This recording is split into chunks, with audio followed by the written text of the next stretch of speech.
सुबह 8 बजे। सिस्टम पार देंगे।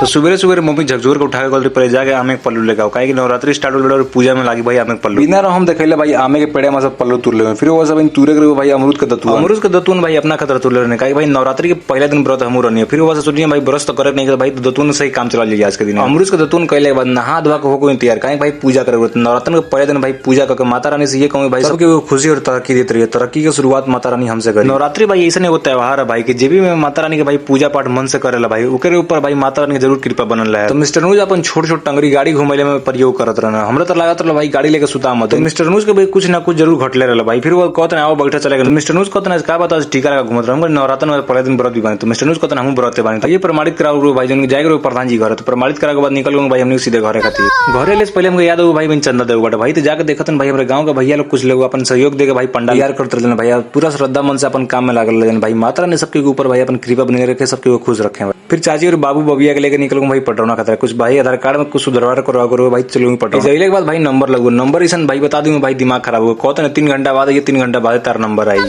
फिर चाची कहते चले बटे बैंक में कुछ काम बटे तो भाई घरे रहले का मतलब ये बटा भाई अपन काम होके चना के लेकिन घर वाला काम जरूर चले भाई आज व्रत बनी भाई बहुत भाग दौड़ान बटे बैंक में आधा घंटा काम रहो भाई आधा घंटा काम निपटे के बाद फिर पहुंच गए मौसी रूम में भाई कहीं 3 घंटा का समय मिले लो भाई 3 घंटा बाद मिल रहा हूँ लेकिन हम जाने भाई 4 घंटा बाद नंबर आई फिर वो चट्टाई और पंखा लगा भाई अपन एक दिन पूरा कर लूँ भाई मौसी रूम में पहले भाई ये फायदा सब काम खत्म करने के बाद फिर निकलते ना भाई देखा तो जगह जगह पंडाल रखा है तो देरी ना भइल तो मिस्टर नूज कहते ना भाई चले बटे कॉलेज पे हार्ड कॉपी जमा कर पहले पीले के बावजूद भी इतना नहीं दौड़े भाई जितना आज भूखले पे दौड़ल बनी इसके मिनी ब्लॉग में बस इतना ही मिलते हैं नेक्स्ट मिनी ब्लॉग में फॉलो और सब्सक्राइब जरूर कर लीजिए।